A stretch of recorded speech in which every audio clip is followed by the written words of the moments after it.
Assalamualaikum warahmatullahi wabarakatuh. Perkenalkan, nama saya Najwa Nita Utami dengan NIM 2020143206 kelas 5F, Program Studi Pendidikan Guru Sekolah Dasar, Fakultas Keguruan dan Ilmu Pendidikan, Universitas PGRI Palembang. Baiklah, di sini saya akan menayangkan video pembelajaran dengan mata kuliah Bimbingan dan Konseling SD dengan dosen pengampu Miss Endang Surtioni, Magister Pendidikan. Baiklah, di sini saya akan membahas 5 submateri. Yang pertama, definisi bimbingan dan konseling. Yang kedua, fungsi, sasaran, dan lingkup bimbingan konseling. Yang ketiga, asas-asas bimbingan dan konseling. Yang keempat, penyelenggaraan bimbingan dan konseling di sekolah. Dan yang kelima, peran guru dalam menunjang pelaksanaan bimbingan konseling di sekolah dasar. Baiklah, kita masuk pada materi pertama, yaitu definisi bimbingan dan konseling. Nah, bimbingan konseling ini identik dengan ruang lingkup anak-anak yang nakal. Tetapi sekarang mindsetnya sudah berubah. Jadi, bimbingan konseling ini membantu peserta didik supaya bisa mengembangkan minat, bakat, membuka pikiran dalam menyelesaikan masalah kehidupan peserta didik.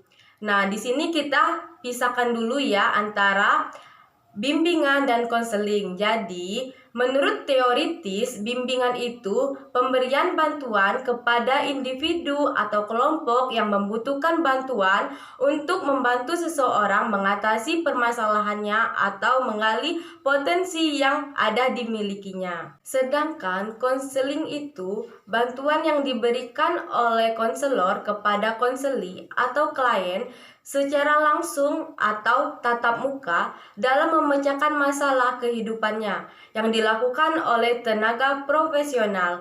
Nah, jadi dari definisi tersebut dapat disimpulkan bahwa bimbingan konseling itu adalah serangkaian kegiatan berupa bantuan yang dilakukan oleh seseorang ahli kepada konseli atau klien dengan cara tatap muka, baik secara individu atau kelompok, untuk mengatasi permasalahan yang dialami dengan cara terus-menerus dan sistematis atau profesional. Kita lanjut pada materi kedua mengenai fungsi, sasaran, dan lingkup bimbingan konseling. Yang pertama yaitu kita jelaskan dulu apa itu fungsinya. Nah, di dalam fungsinya ini dapat membantu peserta didik dalam mengembangkan bakat dan minat serta potensi yang dimiliki oleh peserta didik secara maksimal. Nah, selanjutnya yaitu sasaran. Secara umum, di lingkungan pendidikan yaitu peserta didik yang terdaftar menjadi anak didik di lembaga pendidikan. Nah, selanjutnya yaitu secara khusus yang menjadi sasarannya yaitu tumbuh kembangnya seluruh potensi anak didik secara optimal. Nah, terakhir yaitu lingkup.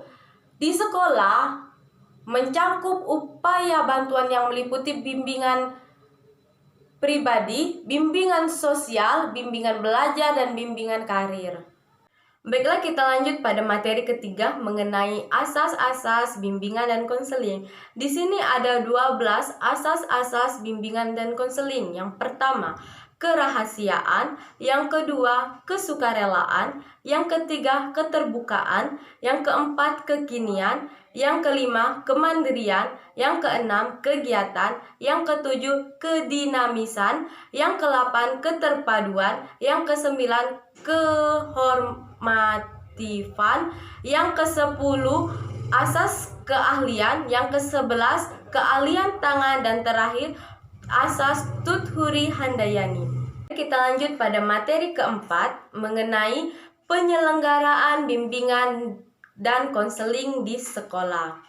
Nah, jadi penyelenggaraan bimbingan dan konseling di sekolah bukan semata-mata terletak pada ada atau tidaknya landasan hukum, undang-undang, tetapi lebih menvalidasikan peserta didik agar mampu mengembangkan potensi dirinya secara optimal, menyangkut aspek fisik, emosional, intelektual, sosial, serta moral, agar dapat menyesuaikan dirinya terhadap lingkungan.